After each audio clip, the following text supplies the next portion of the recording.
Bonjour Lénaïque. Alors Claire, tu es dans le Gard, à côté de Nîmes, et tu es accompagnatrice en mieux-être, guidée par le cheval, et tu es aussi équi-coach. Avant de nous expliquer Absolument.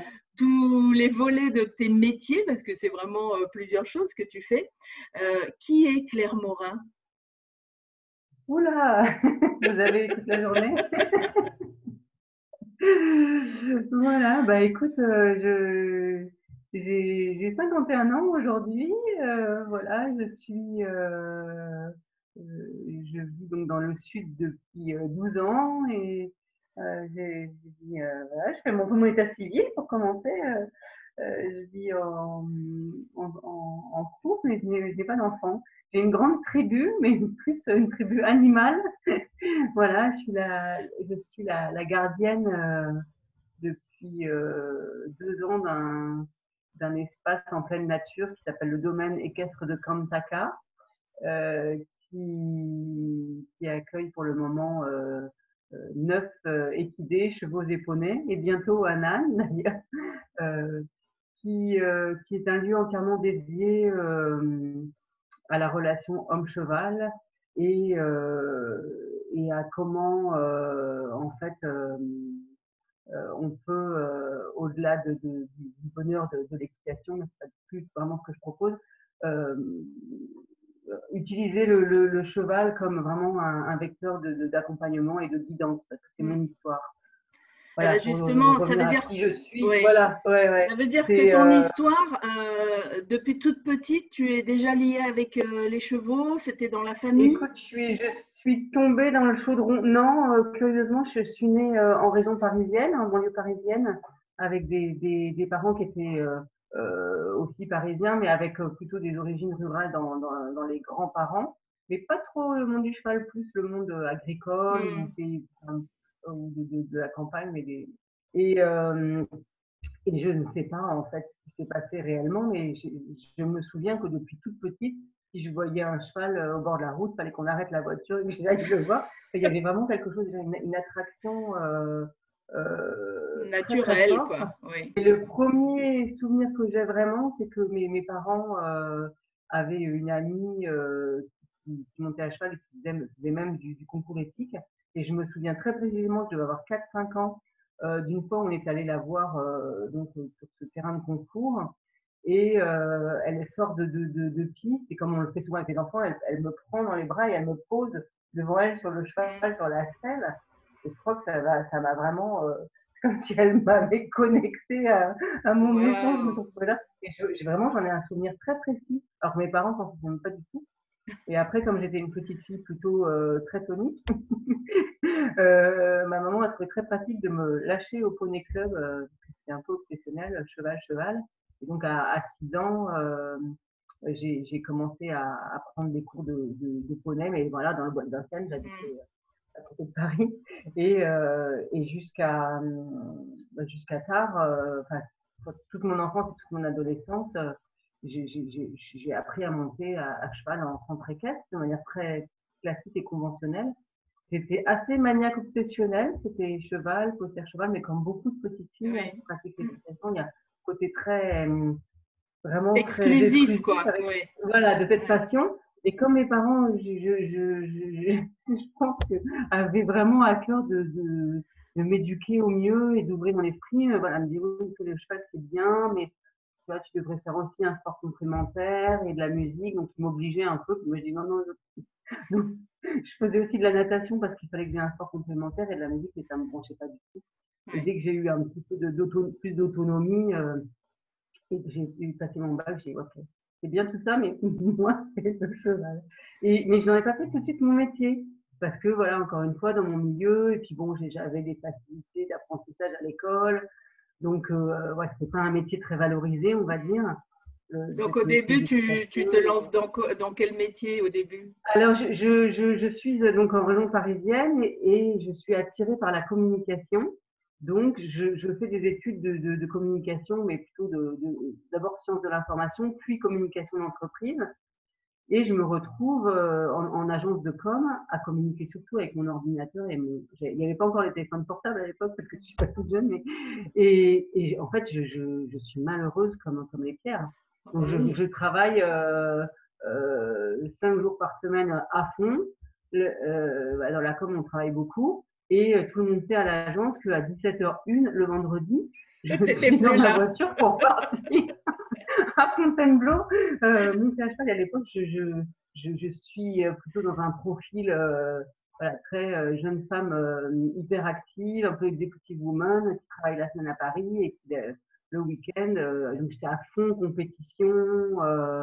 Ça a développé beaucoup de rétrospectivement, c'est plus du tout ce que j'ai envie de vivre, mais je vois que ça a vraiment développé beaucoup de choses chez moi de l'ordre du dépassement de soi et puis de vraiment voilà ce goût quand même de la connexion à l'animal, à la nature, avec un côté quand même très yang et très dans le faire. Mais je vois aussi que depuis, comme j'ai eu une adolescence un petit peu chaotique, les chevaux m'ont vraiment enseigné à cette période-là une sérénité, de revenir à moi, de l'ancrage, même si ça partait par quelque chose d'assez sportif, il y avait quand même vraiment quelque chose de l'ordre de revenir au concret. Et quand, je vais faire un petit peu court, mais quand j'ai beaucoup plus tard étudié les voyages chamaniques, les états de conscience modifiés, je me suis aperçue que j'avais peut-être une capacité un tout petit peu au-dessus de la moyenne à partir dans des voyages dans d'autres univers. Et là, je me suis dit, heureusement qu'à cette période-là, j'ai eu les chevaux parce que je pense que j'aurais pu me barrer dans des trucs un peu moins safe. Un peu trop perché, quoi. Voyager, voilà. Et donc, voilà, je travaille à Paris, je suis un peu malheureuse et en même temps, je trouve un équilibre jusqu'à ce que le hasard d'un changement de boîte fasse que je me retrouve au chômage dans une période un peu intermédiaire entre deux contrats. Et là, comme de toute ma vie, je n'avais jamais fait rien, voilà, j'avais fait mes études, j'avais monté à cheval, tu vois, à fond tout le temps. Et là, je me retrouve du jour au lendemain sans job. Et j'ai eu un moment de panique, tu vois, l'agenda vide. Donc, je suis allée voir mon coach et instructeur d'équitation à l'époque. J'ai dit, écoute, là, je suis à une petite période de transition, je vais pas très bien. Est-ce que faut que tu m'occupes? Donc, qu'est-ce que je peux faire à part monter mon cheval? Et comme j'étais quand même une bonne cavalière, il n'y a pas de problème. Tu vois, les chevaux, il y en a plein ici, donc viens, tu montes quand tu veux. Et du coup, il m'a un petit peu pris comme stagiaire, quoi. Et au bout d'un mois, je me suis dit, mais c'est pas possible. J'allais avoir 30 ans. Et je me suis dit, mais en fait, c'est ma vie. Pourquoi j'ai été faire autre chose? Je suis, bien sûr, par conditionnement familial et social. Et bon, j'avais pas beaucoup de perspectives professionnelles dans l'équitation, parce que j'étais pas quand même suffisamment bonne cavalière pour pouvoir en vivre de la compétition. Donc, je me suis tournée vers l'enseignement. Donc, voilà, j'ai dit j'ai dit à tout le monde, voilà, je repars pas dans la com. J'avais un compagnon qui était aussi dans ce métier-là, qui était un peu désespéré, parce que je disais, non, mais c'est fini. J'ai trouvé une place comme apprentie monitrice. Et je suis partie à Pompadour, au Club Méditerranée, en Corrèze. J'ai mis tout le monde dans le camion, le chien, le cheval, et je dis, salut, je change de vie radicalement. Et en fait, il y a beaucoup d'enseignants d'équitation qui font ça par dépit. Et c'était un peu mon cas au début. Je me dis, bon, j'ai pas d'autre solution pour vivre avec les chevaux que d'enseigner. C'est pas forcément ce à quoi je pensais au départ. Et en fait, je me suis révélée dans l'enseignement. Et j'ai commencé à comprendre ce que ça voulait dire communiquer. Parce que jusqu'à présent, à part avoir fait un métier dans la com et être avec les chevaux, les humains, c'était pas trop mon truc. Hein. Donc, je me suis aperçue que sur les chevaux, il y avait des humains et qu'il allait falloir que je fasse avec eux. Mince. Ouais, mais non, en fait, pas mince, parce que ça a été vraiment une révélation. Et je me suis dit, j'ai raté ma vocation de prof, en fait. Donc, peu importe. Bon, après, ça va, à 30 ans, tu étais encore jeune. Voilà, et donc, non, mais de prof, j'aurais pu, tu vois, comme en faisant des études, j'aurais pu vraiment enseigner. Enfin, bon, je me retrouve à enseigner ce qui me passionne, c'est-à-dire l'équitation, mais encore avec voilà, cet aspect très classique de j'enseignais ce qu'on m'avait appris, comme beaucoup de gens. Donc, à l'époque, on parlait pas trop du cheval naturel, il n'y avait pas encore l'éthologie, enfin tout ce que j'enseigne aujourd'hui. Et rétrospectivement, ce que je transmettais, j'aimerais pas me regarder en vidéo C'est enseigner vrai? il y a 15 ans, 20 ans. Non, non, non, mais Alors, bon. qu'est-ce qui a radicalement changé, justement? Et ben, ce qui a radicalement changé, c'est que j'ai rencontré un cheval, en fait, que j'ai acheté. Mais tu sais, c'est comme les histoires c'est les rencontres comme avec ton amoureux. Tu rêves du grand blond aux yeux bleus, puis tu trouves le petit brun basané. Ben, c'était ça. Moi, je cherchais justement un grand pur sang noir et je me suis retrouvée avec, non pas un petit blond, mais un petit cheval que j'avais acheté en Dordogne pour faire du concours et qui m'a expliqué que bah, lui, c'était pas du tout son aspiration. En dépit de sa génétique et de ses aptitudes, lui, il avait un autre projet dans la vie. Enfin, bon, je te le fais court, mais en gros, c'était un cheval qui ne se pliait absolument pas à tout ce que j'avais appris auparavant dans la manière d'éduquer un cheval. Il était en rébellion totale, ça devenait même assez dangereux. Et voilà, belle synchronicité, j'avais dans ce tout petit club du Périgord une cliente qui était là en pension avec son cheval, qui arrivait de la région parisienne et qui m'a un peu guidée en me disant, tu sais, moi, à Paris, j'ai rencontré un Américain qui s'appelle Pat Parelli, c'est ce qu'on appelle un chuchoteur. Bon, à l'époque, on n'en parlait pas du tout, tu vois, il y avait juste le film de Redford qui était sorti là, comme ça, l'homme qui nommerait l'oreille des chevaux. Elle me dit, pour ton cheval, ça serait peut-être bien que tu fasses différemment. Et comme j'étais vraiment désespérée avec ce cheval qui voulait rien faire avec moi et qui devenait même dangereux, je dis ok, on y va, on va organiser un stage et je me suis retrouvée dans un stage avec mes propres élèves d'équitation éthologique, c'est-à-dire vraiment c'est une méthode où on communique avec le cheval de manière différente pour déjà connaître sa psychologie, son comportement, et adopter face à lui un langage beaucoup plus compréhensible. On parle de mécanismes d'apprentissage, de posture, de langage corporel. Et là, j'ai pris vraiment une claque. Je me suis dit, j'étais partagée. En même temps, j'exultais parce que je me dis, ah, bah, enfin, on parle de communication. Et en même temps, j'étais un petit peu désespérée, en colère, que j'ai passé 25 ans à côté des chevaux sans qu'on m'explique ça avant, quoi. Je dis, mais comment c'est possible? Donc, comme je suis assez entière comme personne, bon, déjà, j'ai un peu tâtonné pendant 6 mois. J'ai travaillé mon cheval en cachette de mes élèves, dans mon coin, le soir, en me disant, s'ils me voient faire ça, je vais perdre toute ma crédibilité. Et alors, tu faisais Et quoi quand avec j'ai ce vu ce que ça cheval? faisait sur moi et sur le cheval, j'ai dit, ah non, mais je ne peux pas continuer à leur raconter excuse-moi, Oui. mais des conneries qui ne marchent même pas sur mon propre cheval.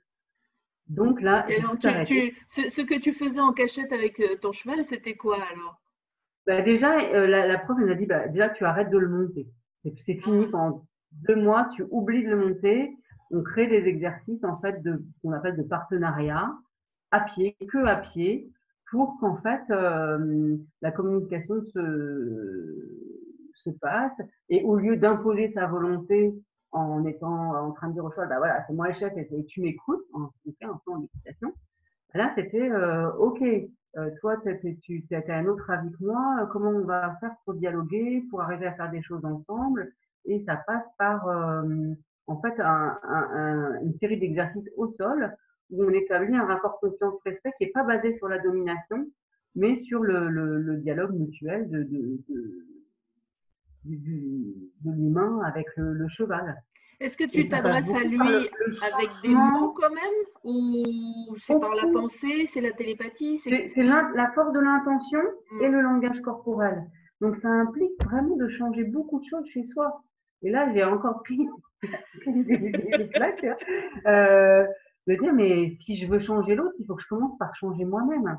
Oh, quelle Alors révélation! là, voilà. Bah oui, moi, Oui, j'avais pas fait l'ombre d'un ben début de oui. travail sur moi à cette Ouais. époque-là. Comme quoi, je vois, les chevaux ont été vraiment des grands guides sur le chemin. Je me dis, bon, bah, ma cocotte, retour à l'école. Et donc, je retourne à l'école et je pars, donc, je retourne en région parisienne pour m'inscrire dans une école d'équitation éthologique comportementale qui s'appelle le Haras de la Science, qui est du côté de Rambouillet. Et là, donc j'arrive avec mon petit cheval qui était quand même avec un très fort caractère.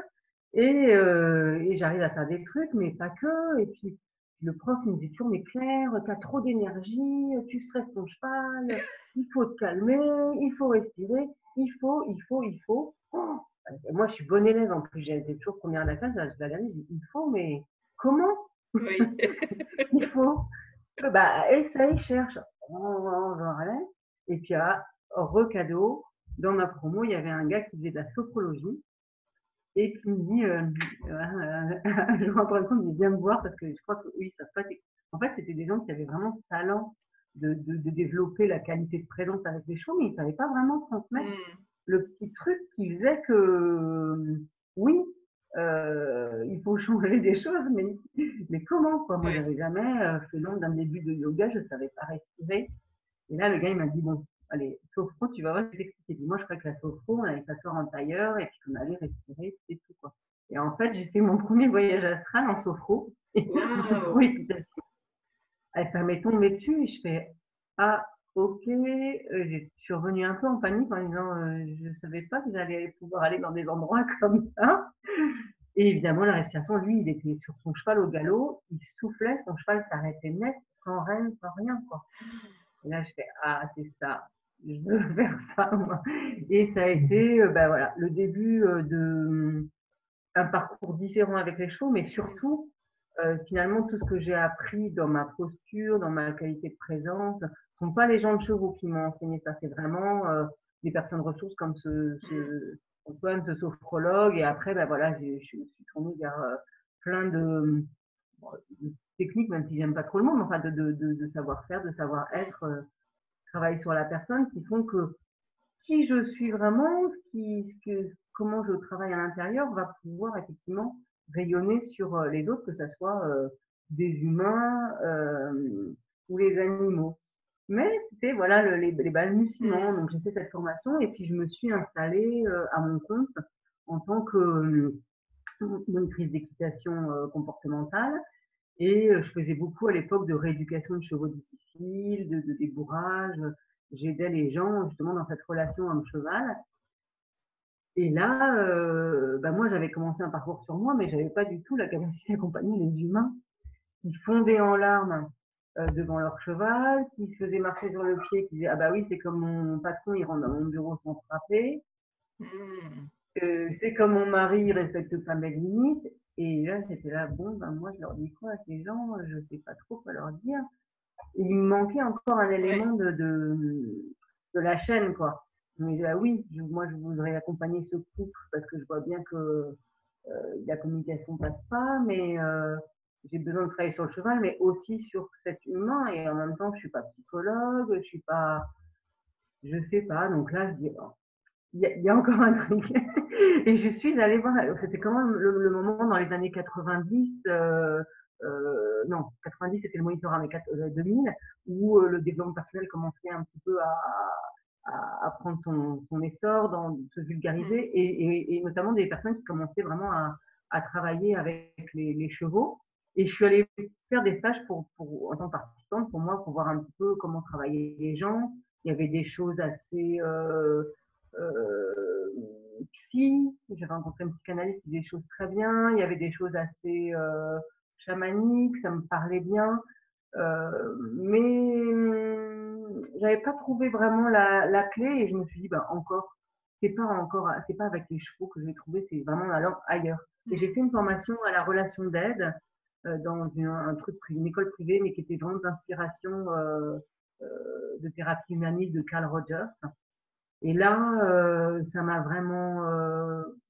J'ai fait le bon choix, quoi. J'ai rencontré vraiment aussi cette vision de ce que peut être la relation à l'humain quand on développe l'écoute empathique, la bienveillance, le non-jugement. Et je me dis, mais en fait, j'ai écrit tout un mémoire en fait pour montrer que dans la thérapie à médiation dont on parle avec les chevaux, bah, en fait, c'est pas le thérapeute, c'est pas celui qu'on croit. Le cheval, il a pas besoin d'aller à la fac pour être congruent, bienveillant, authentique, dans le non-jugement. Il est le thérapeute parfait. Alors moi, je suis qui si je suis pas la thérapeute? Bah, je suis le médiateur, je suis le facilitateur. Ah, Et donc, c'est j'ai là développé toute la d'où vient méthodologie la pour médiation. l'anti-médiation avec le cheval.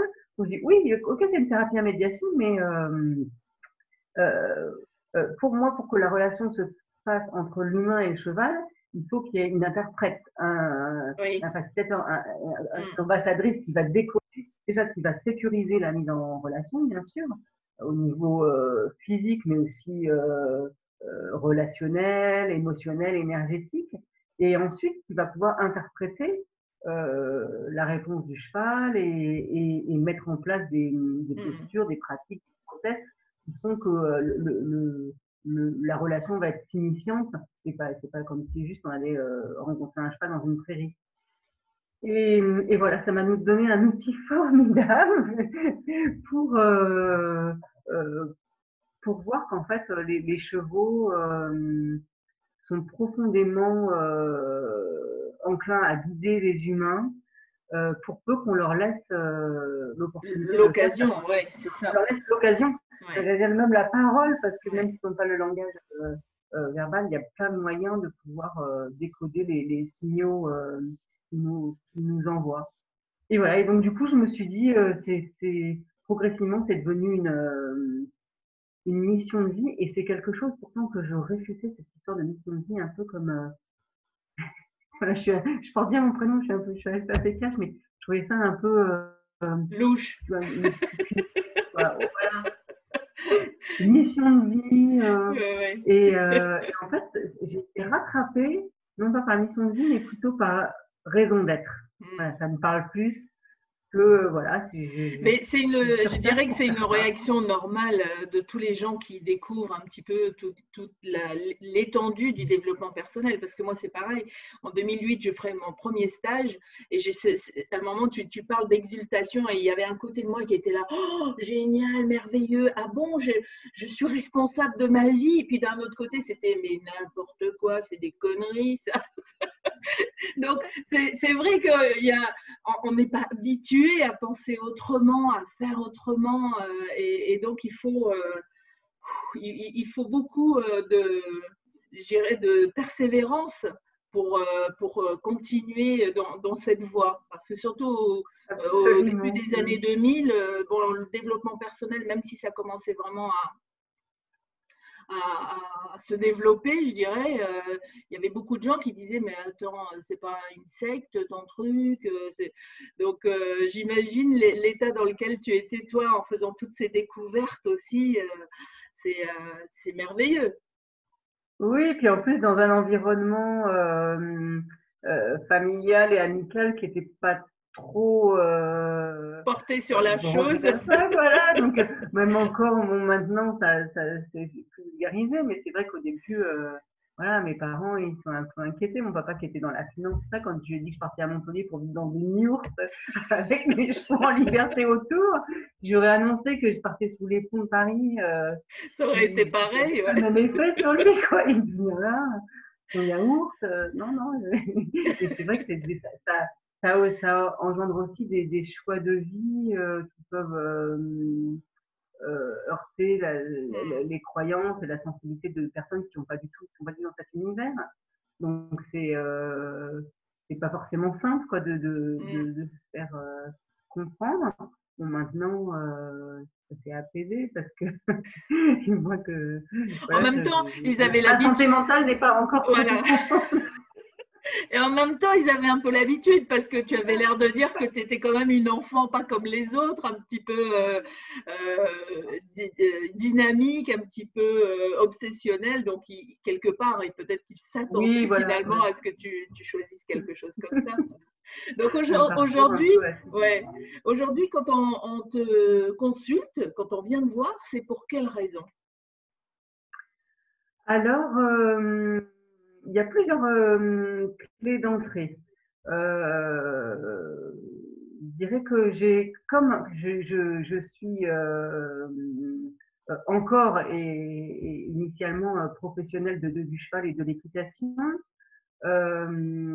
j'ai gardé une clé d'entrée cheval. Donc voilà, j'utilise mon petit langage corporel pour.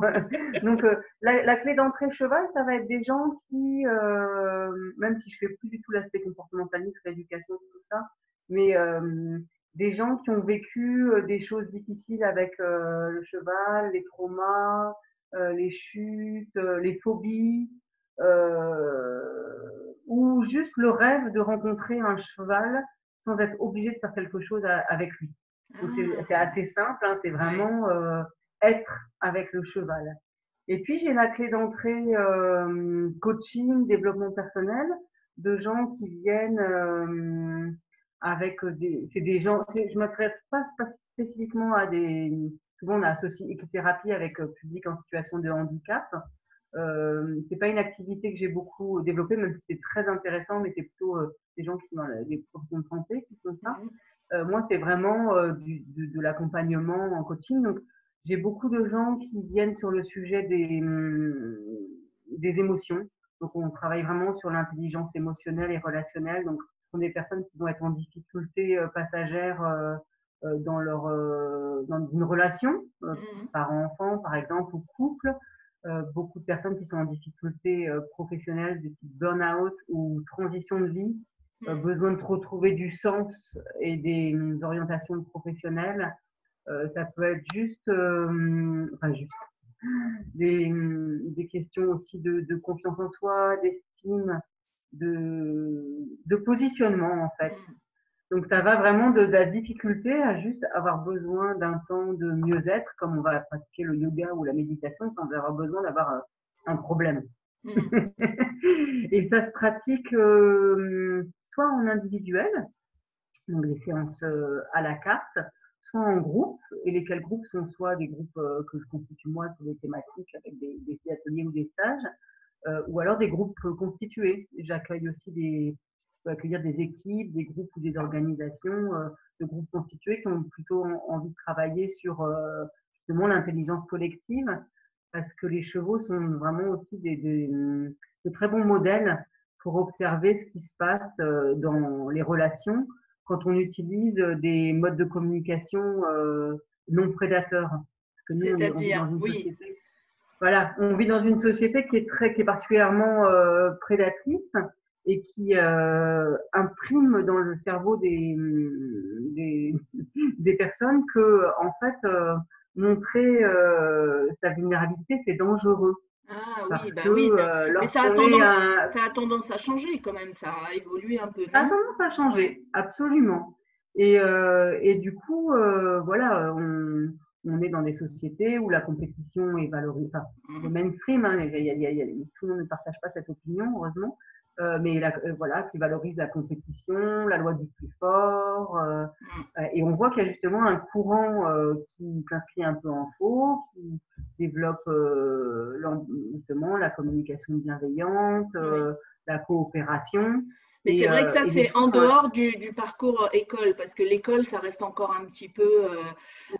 l'école conventionnelle, oui. Ouais, voilà, l'école conventionnelle, elle est encore dans ce schéma de le meilleur élève, le bon élève, etc. Les notes, la hiérarchie, voilà. Et les chevaux, en fait, enseignent très bien que, comme eux, ce sont des animaux de proie dans la nature, ils utilisent leur organisation sociale pour la survie du groupe. Ça ne veut pas dire que ce sont des beignets oui-oui qui font que brouter de l'herbe. Hein. Quand on vit dans un troupeau de chevaux, on s'aperçoit qu'il y a aussi de la puissance et de l'énergie et qu'ils savent faire respecter leurs limites et même éliminer un prédateur du troupeau, mais à condition d'être ensemble. Et ils utilisent les émotions comme des informations. C'est-à-dire qu'ils sont capables pour la survie du troupeau, de ressentir ce qui se passe émotionnellement pour les autres et que par contagion émotionnelle, ils vont se mettre en action pour mettre en place des choses qui sont en lien avec leur sécurité ou leur confort. Est-ce que Est-ce que les émotions des chevaux sont les mêmes que les émotions des humains? Oui, Oui. simplement, la différence, c'est que, il faut, trouver justement quand on pratique avec eux une posture juste entre, justement la compréhension des mécanismes qui animent les chevaux et un anthropomorphisme qui leur prêterait des intentions qui seraient celles des humains. C'est pas parce qu'ils ont une palette d'émotions très vaste que ce sont, des émotions humaines. Hmm. C'est vrai Heu, que l'homme a tendance à, bah, par exemple, le à dauphin, projeter. comme voilà, le Mmh. dauphin, on dirait qu'il a un sourire, on pense que le dauphin est toujours heureux, alors qu'en fait, Mmh. pas du tout. Et à contrario, il y a des chiens qui ont l'air tout tristes, on s'imagine qu'ils sont tristes, et en fait, pas du tout. Donc ça, c'est vrai, et vraiment l'imagination des humains qui fait, Ouais, ouais, ouais. absolument. En tout cas, ce qui est sûr, c'est que leur palette d'émotions est là, sauf que l'émotion, si on reprend une définition très pragmatique du fait que c'est quelque chose qui est assez court et qui entraîne par les sensations corporelles un déclenchement, c'est quelque chose de bref. Et en cela, les chevaux ont les mêmes que les humains dans le processus chimique corporel du déclenchement de l'émotion. Ce qu'ils n'ont pas, c'est la fixation de l'émotion en sentiment qui va être dans Hmm. la durée et de ruminer. Ah bah alors ce matin je me suis fait attaquer par un prédateur et Ouais. oulala, et Et la tourner ça en rumination boucle, mentale. ouais, ouais. Voilà. Ça ne veut pas dire qu'ils n'ont pas de mémoire, hein. Ils ont une excellente mémoire et même une mémoire traumatique qui fait que des fois c'est très compliqué de rééduquer des chevaux qui ont eu Ouais. des traumas. Mais c'est pas le processus émotionnel et de la rumination mentale qu'on peut avoir les humains. Et donc l'enseignement, c'est ça, c'est j'identifie dans mon corps quelle est l'émotion, je trouve une solution pour passer à l'action, pour mettre en place quelque chose dans ma vie, et après je retourne brouter. Je reste pas accrochée. Donc il y a aussi tout un processus de libération émotionnelle qui se produit quand on peut transposer ce qui se passe Avec un humain. avec un, De ce avec un fait, humain. si moi je souffre, je sais pas, de stress ou j'ai un deuil, enfin voilà, j'ai des Ouais. grosses émotions, le fait d'aller avec le cheval va sentir ça et va m'aider à libérer en fait ces émotions. Absolument. Le cheval le sent et il y a aussi, bon, à prendre en compte, hein, je ne rejette pas complètement cette idée-là, un processus projectif sur le Mm. cheval. Il y a aussi un aspect de projection qui existe aussi. Et ça, c'est à moi, en tant que thérapeute, d'orienter la personne pour qu'elle trouve de l'enseignement. Et il y a aussi, bon, ça c'est un petit peu moins conventionnel, on va dire, mais l'expérience m'a amené à avoir ça, des chevaux qui ont particulièrement d'attention sur les humains et qui peuvent exercer une forme de soin énergétique. Je ne sais pas trop comment en parler Ouais, parce mais que j'ai pas de des preuves, fois, on n'a pas besoin, oui, mais on n'a pas voilà, de besoin preuves d'expliquer tangibles. En parfois, tout mais cas, ça. voilà, j'ai quelques expériences, enfin, voilà, que j'ai observées, et puis j'ai des retours surtout de Mm. personnes qui ont eu vraiment des transformations profondes. Et j'ai une jument notamment qui a 16 ans maintenant, que j'ai depuis qu'elle est assez jeune et qui s'appelle Queen. Et j'ai observé, voilà, c'est incroyable, c'est une jument plutôt, qui a une grosse personnalité aussi, mais qui est très câline, qui veut volontiers se faire caresser et câliner. Et quand elle est en séance et qu'elle commence à passer elle aussi dans une espèce d'état de conscience différent, elle devient un cheval chaman. Et là, que le chaman, c'est pas toujours très doux, très confortable. Bon, c'est impossible de traverser son corps énergétique pour la toucher. Elle devient agressive, hein. Et elle est devant la personne, elle scanne littéralement Waouh. le champ énergétique de la personne et avec tous les chakras. Elle peut rester un quart d'heure immobile devant quelqu'un sans bouger. Par contre, si la personne essaye d'avancer la main pour la toucher, elle pourrait vraiment mordre. Et là, du coup, elle me donne aussi une information. Là, quand elle est en soin, je dis à la personne, là, c'est plus un cheval, c'est Ouais. une guérisseuse, donc il faut voilà, juste faire profil bas et recevoir. Et elle est vraiment quand Ça elle doit émet être le soin, impressionnant de elle ne vivre veut pas ça. recevoir. Ouais, et je vous recommande, il y a beaucoup de gens qui l'ont vu, mais il y a un cheval qui s'appelle Peyo qui a cette capacité aussi particulière, même encore plus développée, et qui est un cheval de spectacle et qui se ruait dans les gradins sur des humains comme ça. Et son gardien s'est aperçu que c'était toujours des gens qui avaient des pathologies graves au niveau de la santé. Il a transformé son activité et maintenant il va dans les hôpitaux avec son cheval, notamment dans des services de gériatrie ou de personnes en fin de vie, quoi, des soins palliatifs. Et le cheval accompagne les personnes en fin de vie. Mais il y a plein de vidéos sur YouTube. Oui, les possibilités des animaux sont extraordinaires. Juste un chat, enfin quand je dis juste un chat, c'est tous les animaux ont des effets sur l'être humain. Hein. On le dit, il y a des études qui ont prouvé que la présence d'un animal, ne serait-ce sur les personnes âgées, la présence d'un animal ou de quelqu'un qui psychologiquement vit des choses très difficiles, la présence d'un animal, quel qu'il soit, va apporter une sérénité, une paix extraordinaire. Oui, une paix, là dans ces passages en plus vers la mort, parce que les chevaux sont vraiment des animaux aussi psychophontes. Hein, dans les archétypes, c'est le cheval, dans beaucoup de traditions des peuples premiers, c'est l'animal qui transporte l'âme entre les mondes. Donc il y a aussi beaucoup d'archétypes et d'inconscient collectif qui est lié au cheval. Je pense qu'il y a beaucoup d'humains qui ont dans leur mémoire cellulaire la mémoire des chevaux, pas que douce, parce qu'il y avait aussi beaucoup d'accidents, de choses difficiles avec les chevaux, les guerres. On voit que les chevaux nous accompagnent depuis des millénaires dans nos déplacements, dans le milieu agricole, etc. Et qu'aujourd'hui, on n'a plus réellement besoin d'eux, concrètement. Peut-être ça va revenir si on n'a plus de pétrole, mais ils sont toujours là. Et ils sont toujours là pour continuer à faire évoluer l'humanité sur son chemin. Et aujourd'hui, ils ont utilisé quand même le sport et le loisir pour rester à nos côtés. Sinon, il n'y aurait plus de chevaux. Hein. Et aujourd'hui, on voit que partout dans le monde se développe justement cet accompagnement différent avec le cheval. On n'utilise plus le cheval dans l'utilisation, mais on l'utilise, au contraire, on n'utilise pas. On est là pour recueillir son enseignement. Et c'est pas qu'un effet de mode. Quand je vois qu'il y a des choses qui se développent partout sur la planète de manière synchronisée, sans que forcément il y ait un qui est copié sur l'autre, entre guillemets, ça veut dire que c'est les chevaux qui amènent les humains à faire la même chose de 4 coins de la planète. Et moi, ça m'émeut beaucoup parce que je sens que c'est pas un phénomène où je dis, bah oui, je vais faire comme une américaine très connue qui a écrit plusieurs livres dont je m'inspire beaucoup, Linda Kohanov, aux États-Unis, parce qu'elle a été précurseur. C'est au contraire, ça s'essaime parce que les chevaux aujourd'hui nous demandent à nous les humains d'évoluer comme ça et ils nous guident vraiment. Moi, je suis vraiment convaincue de cela vers le nouveau monde et de faire différemment avec eux. Quelque part, on pourrait dire que c'est la mission de tous les animaux d'aider l'humain sur son chemin d'évolution, de prise de conscience.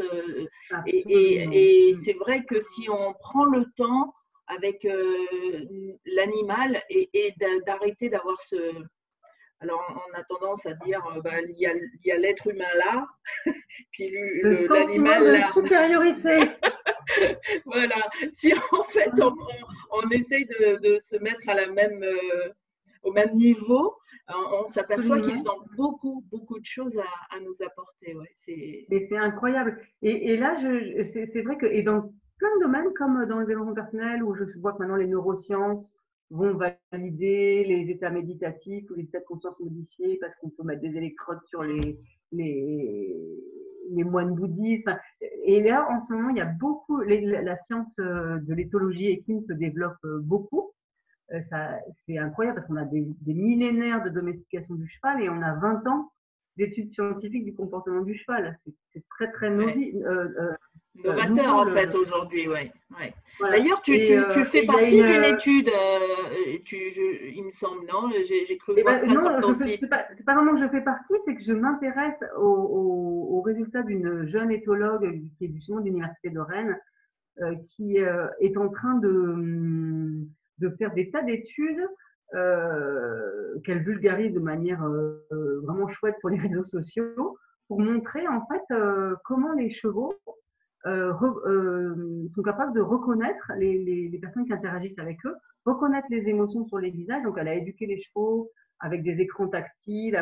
Et donc, elle a prouvé scientifiquement avec des échantillons représentatifs. Donc, c'est plus les lubies des chuchoteurs qui disent que… Non, non, c'est vraiment une scientifique universitaire qui montre que les chevaux sont capables, bien sûr, de reconnaître leurs humains, de reconnaître des personnes qu'ils n'ont pas vues depuis longtemps, d'identifier les émotions sur le visage. Et c'est des choses qu'on pensait que seuls les primates étaient capables de faire. Et en fait, pas du tout. Les chevaux, évidemment, nous reconnaissent. Ils nous reconnaissent même en photo et sur les films. Waouh! Il faudra que je l'invite, elle aussi. Ah oui, elle s'appelle Léa Lansade. C'est formidable. C'est formidable parce que loin de moi le discours de dire que seul ce qui est scientifiquement prouvé existe, hein, on est encore loin. Mais en tout cas, ça permet de corroborer des choses qu'on fait, puis d'avoir un peu de crédibilité et justement de pouvoir étayer le discours, de dire que oui, les animaux sont nos pères et qu'on a vraiment à développer une attitude de collaboration et non plus de domination.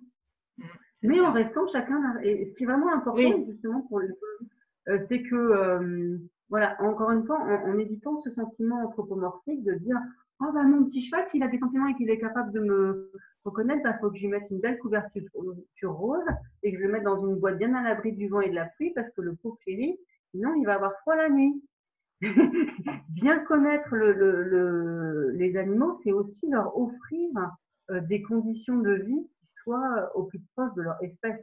Alors évidemment, la domestication, on leur apporte du confort, donc il ne s'agit pas de les mettre…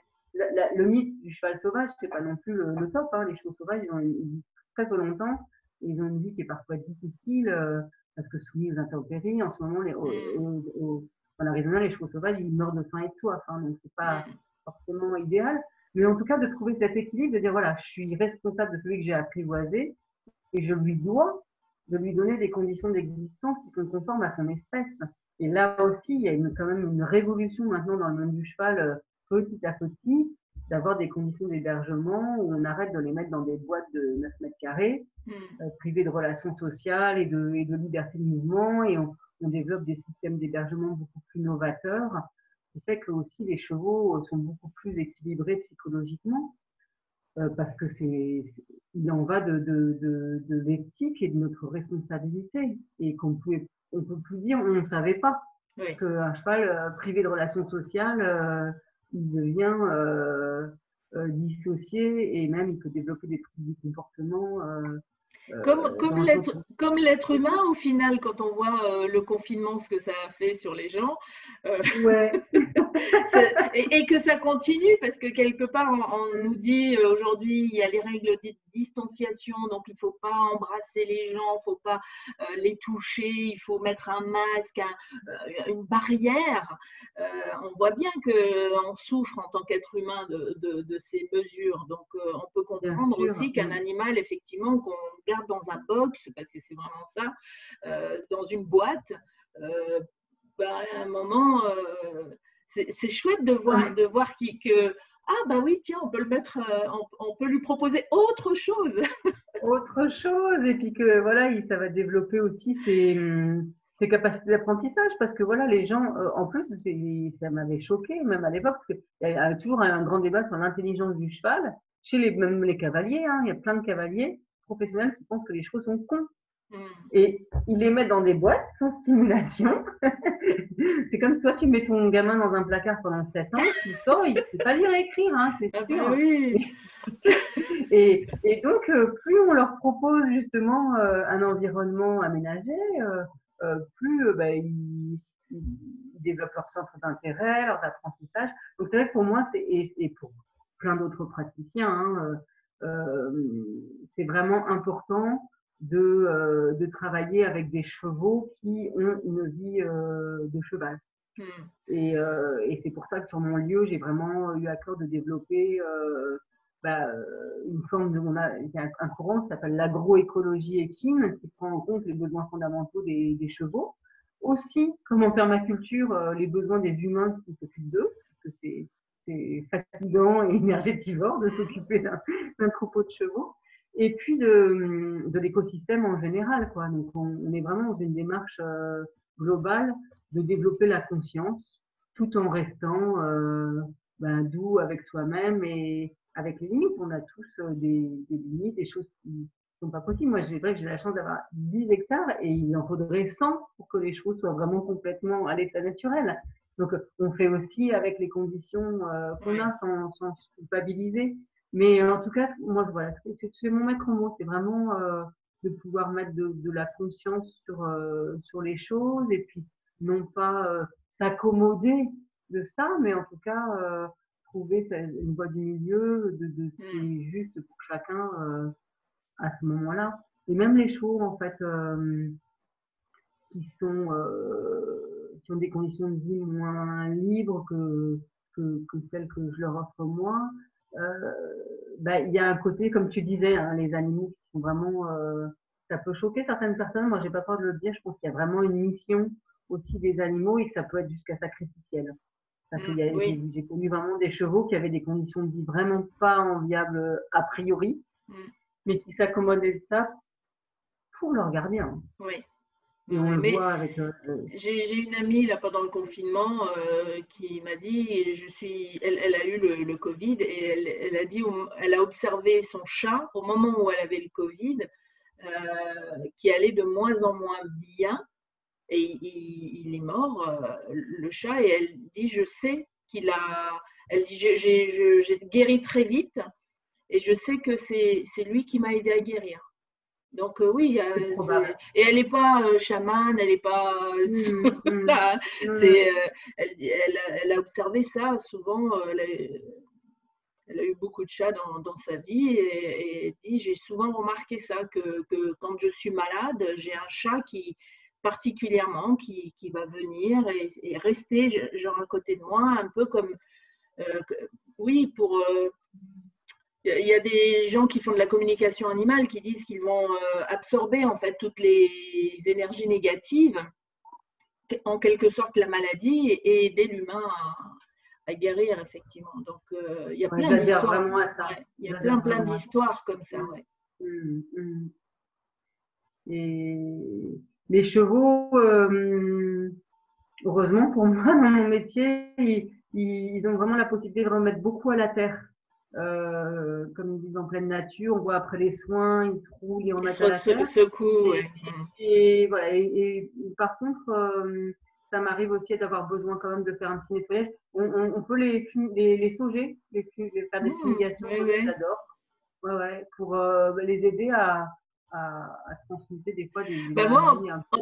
Tout ce que tu me dis, en tout cas, ça me donne envie de découvrir. Alors, le Gard, c'est pas tout près de la Bretagne. Cela étant, tu avais prévu un stage en Bretagne, d'ailleurs tout près de Quimper. Ça s'est passé. Ouais, dans une belle structure. J'ai oublié le nom du village, mais ça s'appelle Esprit Cheval. Voilà, c'est Anne Roche qui cultive aussi du safran dans votre belle région de Bretagne, qui nous avait invités. Mon ami Sylvain Gillier-Ims et moi pour animer un stage chez elle. J'espère qu'on va retrouver une date. Oui, ce serait vraiment chouette. Et alors, tu étais censé faire quoi dans ce stage?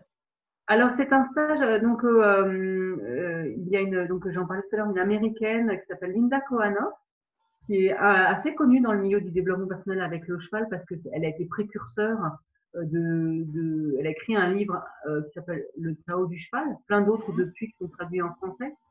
Et elle a modélisé en fait une méthode d'accompagnement par le cheval qu'elle a appelée Epona Quest et qui est un travail notamment sur justement un travail sur les émotions, sur la gestion. J'aime pas trop le terme gestion, mais sur comment apprivoiser ses émotions grâce à la sagesse des chevaux. Et mon ami Sylvain, moi je ne suis pas, je m'inspire beaucoup de son travail, mais je ne suis pas labellisée, on va dire, Eponaquest, alors que mon ami Sylvain l'est, il est même instructeur avancé, donc c'est une petite à l'américaine.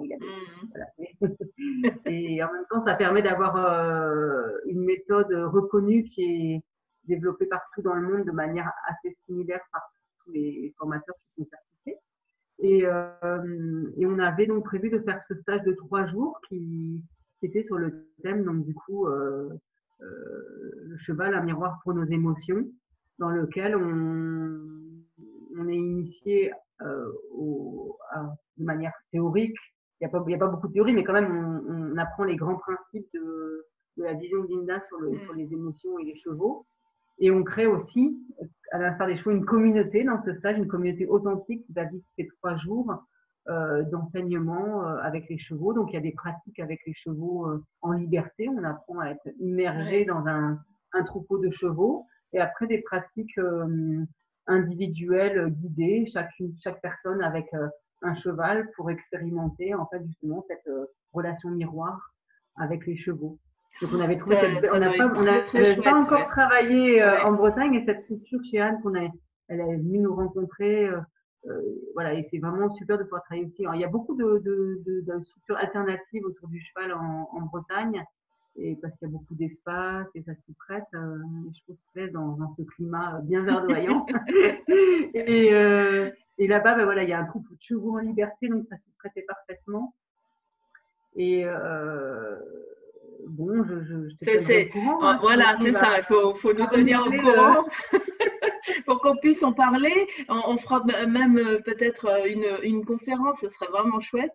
Avec moi, tu vois que j'ai des choses à dire. Je pense qu'on devrait pouvoir faire quelque chose. Et Sylvain, qui est donc praticien de santé, lui, il est médecin homéopathe en région parisienne, mais surtout lorsqu'il a fait sa formation EponaQuest aux États-Unis chez Linda Kohanok, qui vit dans l'Arizona, à côté de Monument Valley, hein. Il a eu l'occasion de rencontrer dans ses voyages là-bas à multiples reprises des Amérindiens de la nation Navajo. Et il a eu c'est vrai que les Indiens, je voulais le dire tout à l'heure, les Indiens ont une relation particulière avec les chevaux. On dit qu'en plus, eux n'attachaient même pas leurs chevaux, contrairement aux Blancs qui attachaient le cheval pour dire au cheval, voilà, tu restes là. Les Indiens utilisaient, entre guillemets, le cheval, mais quand ils ne l'utilisaient pas, ils le laissaient. Oui, il y avait vraiment une relation au cheval en liberté, et surtout, une relation au cheval, justement, en tant que très équitable. Le cheval, pour eux, est un membre de la famille à part entière. Il n'y a pas de différence. Au contraire, même, il est assez vénéré comme animal. Et donc, Sylvain a pu rencontrer des gens dans la nation Navajo qui travaillent avec les chevaux en accompagnement, notamment une personne qui fait beaucoup de travail sur la résolution des stress post-traumatiques pour les vétérans des guerres américaines. Passionnant comme travail, ça marche vraiment super bien. Il y a des ranges comme ça où il y a aussi des repris de justice à qui il y a eu un film, Nevada, qui a fait sur les repris de justice à qui on confie un Mustang adressé pour leur réhabilitation sociale. Et il y a aussi l'utilisation du cheval comme médecine. Il y a des d'hommes médecine, des chamans là-bas qui travaillent avec les esprits de la nature et l'esprit du cheval pour vraiment de la guérison. Et on a eu l'occasion chaque année, cette année ça a été annulé malheureusement avec les histoires d'épidémie, mais il organise des voyages interculturels où on peut aller là-bas dans l'Arizona les rencontrer. Il les fait aussi venir en France. C'est comme ça que j'ai appris comment faire les fumigations avec les chevaux et vraiment les considérer aussi comme des membres de la famille, et pour certains chevaux comme vraiment des soignants à part entière. Il y a vraiment cette dimension-là qui est étonnante. Moi, j'ai vu des choses avec ces personnes-là. C'est très subtil, hein, des changements justement énergétiques où là, on n'était même plus dans le faire au cheval des exercices ou quoi, juste par un balayage énergétique, le cheval changeait littéralement d'aspect physique en une séance. Wow. C'est vraiment on a encore plein de choses à apprendre, hein, en tout cas. Oui, ça nous rend encore plus vivants. Oui. Donc, je rappelle, Claire, que tu es équicoach et que tu es accompagnatrice en mieux-être guidée par le cheval dans le Gard, à côté de Nîmes, et tu as un espace qui s'appelle Cavalescence. Alors, tu proposes, c'est une boîte à outils que tu proposes aux gens. Alors, tu as plein de techniques, bien sûr, énergétiques de bien-être que tu proposes. On en a évoqué quelques-unes. Il y en a, j'avais noté, moi, 2 techniques. Il y avait la technique Tipeee et la technique ISA. Alors, on n'a pas le temps de développer ces 2 techniques. Il faudra peut-être faire une autre émission. Mais tout ça pour dire que voilà. les gens qui sont intéressés de découvrir le cheval autrement peuvent venir te voir, mais aussi si on a un problème, quel qu'il soit dans la vie, et qu'on est à la recherche d'une méthode pour libérer un petit peu tous les blocages émotionnels qu'on peut avoir dans la vie en fonction de nos expériences, on peut aussi te contacter. Bien sûr, je mettrai sous cette vidéo tous les liens utiles. Et chose un petit peu nouvelle dont j'ai pas parlé aussi, c'est que on a encore un petit peu de temps là, rapidement. Les chevaux sont aussi des super partenaires pour faire des constellations. Les constellations familiales, ouais. Alors ça a été une révélation parce que j'avais moi expérimenté les constellations pour moi. Oui. Et quand j'ai animé quelques séances individuelles, où je me frottais les yeux en me disant mais c'est pas possible, je ne reconnaissais pas mes chevaux. Mes chevaux faisaient des choses en séance qu'ils ne faisaient jamais quand ils étaient des chevaux en train de brouter de l'herbe, tu vois. Genre mon mâle dominant qui part à l'autre bout du troupeau, qui laisse tout le monde sur place et qui s'en va, mais qui s'en va alors qu'il ne quitte jamais ses juments, alors qu'on était en train de travailler sur une problématique justement d'abandon du père et tout ça. Et moi, c'est pas possible, je rêve ou je me raconte des choses. Donc, je suis quand même allée voir un peu. Il se trouve qu'il y a quand même 2-3 personnes en France qui proposent des constellations avec les chevaux. Donc, quand j'ai une amie qui est thérapeute à Nîmes et qui est donc spécialisée dans la psychogénéalogie et les constellations familiales, je lui ai dit, écoute, Marie-Claire, viens parce qu'il se passe des trucs chez moi. J'aimerais savoir si je deviens dingue ou si je voulais surtout j'ai à cœur de ne pas faire de bêtises avec les gens que j'accompagne quand même, quoi. Ben oui. À leur raconter des trucs. Et là, on a fait une séance ensemble. Elle m'a dit, bah non, mais ils constellent les chevaux. J'ai dit, bah allez, viens. Et on a commencé à proposer des ateliers. Donc, des ateliers de constellation symbolique où tout le monde constelle en même temps avec tous les chevaux sur une thématique. Ça, par exemple, ça peut être de l'intention à la réalisation, de la peur à l'amour, enfin voilà, des thématiques comme ça qu'on crée à chaque fois, ou vraiment des constellations familiales où les chevaux vont incarner un représentant de la lignée.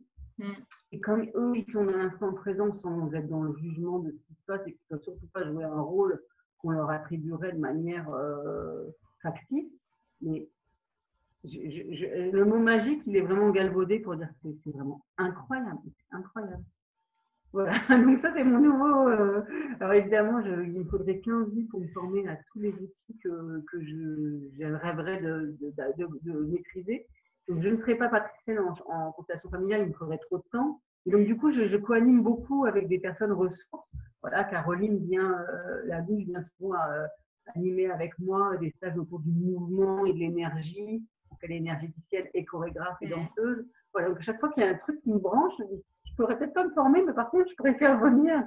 Mais c'est peut-être ça, voilà, c'est peut-être ça aussi ton don, c'est de réunir tous les gens qui ont aussi des capacités et tu parlais d'intelligence collective, c'est vraiment parfait pour ça.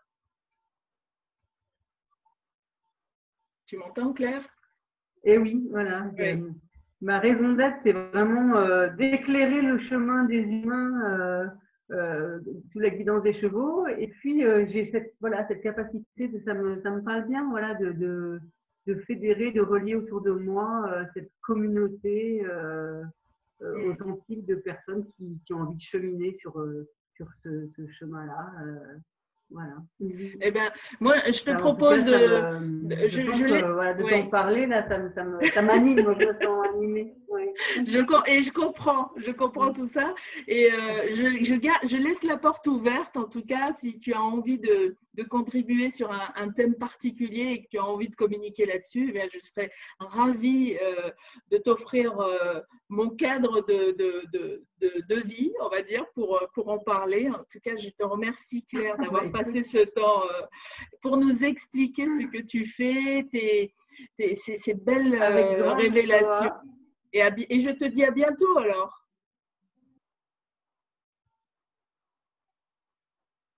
À très bientôt, j'espère. Moi, j'adore la Bretagne. J'ai passé toutes mes vacances d'enfance à la pointe de Trévignon. Donc, je veux revenir. Tu es la bienvenue. Dès qu'on peut faire plus que 100 km, je débarque. Parfait. Merci Claire. Merci, merci.